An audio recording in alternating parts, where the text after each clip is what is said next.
Yeah, good. All right. So I've been under maintenance care since I was about 9 years old.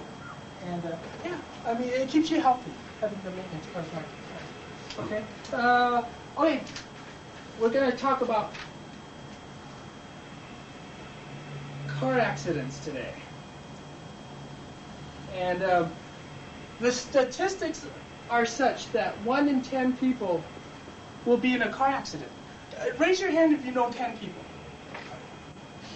Of course you know 10. You know, they say that your sphere of influence, you know at least 50 people on average. You know, your family, your uncles, your brothers, your sisters, people at work, your friends, people at church, wherever you go. On average, you know about 50 people.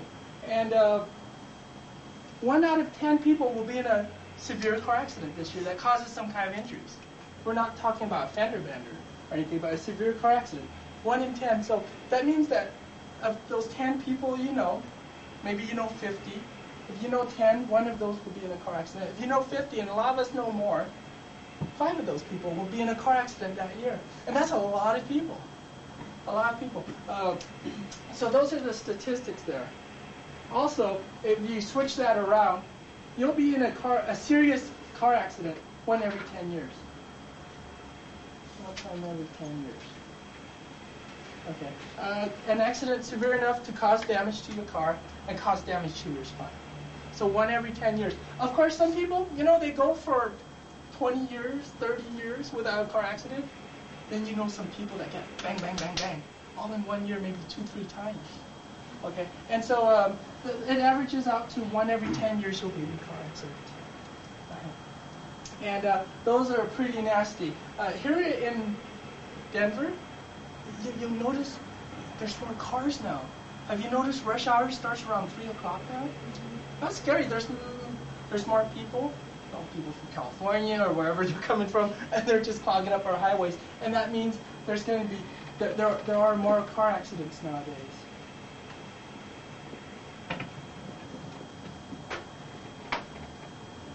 Okay, on the subject of car accidents, who knows what's the safest type of car to drive?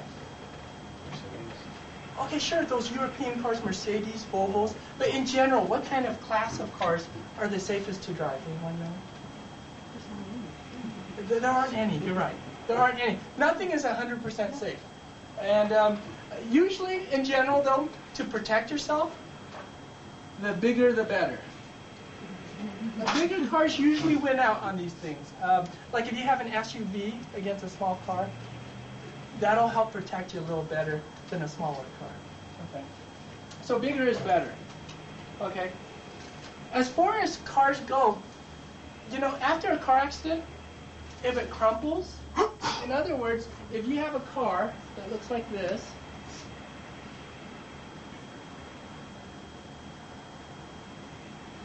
okay, and after an accident, it crumbles like this. It crumples.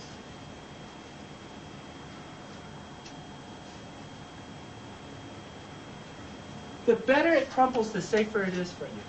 Okay, you remember those big old cars, like a tank?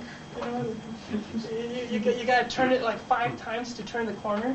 You know, those yeah, those things, they never crumple. I mean, you hit them, and yeah, they're like solid still. You hit them, and nothing changes. Well, those cause a lot of impact into your body because they don't absorb any of the impact. This type of car that crumples a lot, it takes all the damage for you. Okay, your car may look a lot nastier, but it really saves your life. So cars that crumple are safer. Okay. Also, when looking at cars,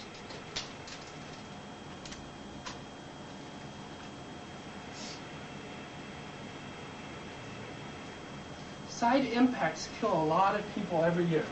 What I mean by side impact is a T-bone type collision.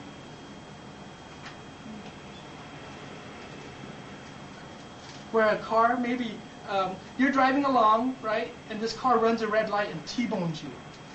Okay, that kills a lot of people because on a lot of cars, if you look at the door, there's nothing protecting you but a piece of thin steel.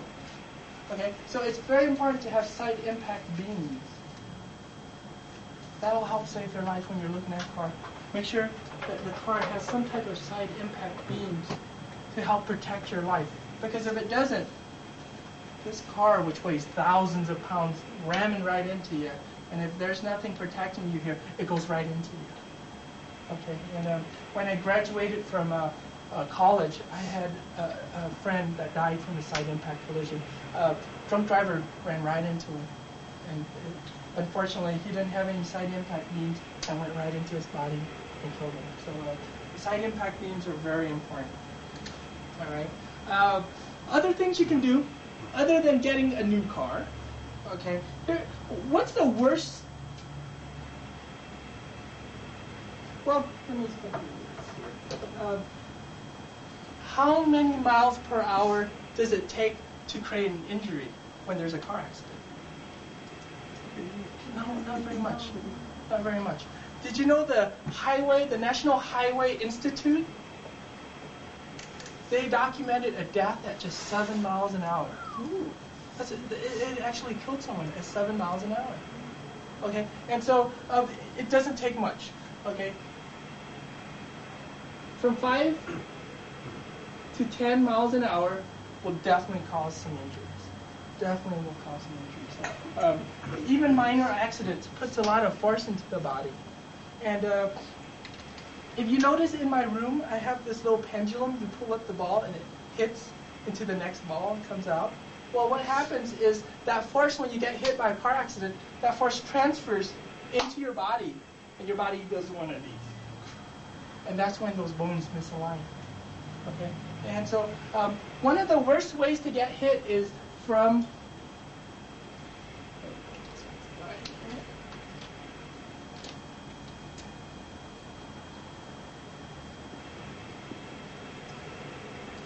behind. Those are the worst kinds to get hit in. Anyone know why? Any guesses? Why getting hit from behind is the worst? Surprise. Surprise, that's right. You have no time to prepare. You have no time. So your body's relaxed, you're listening to the radio, all hip, getting ready to go to work or something, and then whack. And that's what causes the whiplash. And when you have that whiplash, what happens is your neck compresses, then it translates. It doesn't just whip back like this. It compresses and it translates back. And this translation right here creates all the ripping. And then finally it rips back, and then it goes forward. Okay? When you get hit from behind, it's often so fast your seatbelt can't catch it. Even though you're wearing seatbelt, I asked a lot of my patients, were you wearing your seatbelt? They say, yeah. But I still bang my head or my chin or my chest against my steering wheel. It's because even though you have on your seatbelt, you can't catch it fast enough, because all this happens, boom, in a split second. Okay, and that's why a lot of my patients, I say, I notice they have chest pain, or they bang their teeth against their steering wheel, even though they had the seatbelt. It's because it couldn't catch it, because this happens really fast. And when you get it from behind, you don't have time to prepare. So if you see a car coming, or you hear it, tense your body. Get ready for the impact. Because the worst thing is just to be and tense and loose like that. That will not help. So tense your body and prepare. Okay, just get ready for that impact to come. That will really help save you. The other thing, your headrest, right? Who knows where their headrest is at in their car? The headrest, the thing you can move up and down. Okay, is yours down? Mine's down. Yours is down? Because it's cool to be down, Headrest, driving, it's cool it's a headrest. Rest. No, not, actually it's called a head restraint. And it's not a headrest. A lot of people think it should be down, and that's how I thought about it. Just shove it all the way down. It doesn't look cool with those two bars sticking out when it's all the way up anyways, right? And so I thought to put it down, but when you bring it down, okay, let's say it's down, all the way down, and your neck goes right about here, something like this, okay? When you get hit from behind, what happens is it acts as a ramp, okay? And your head does one of these.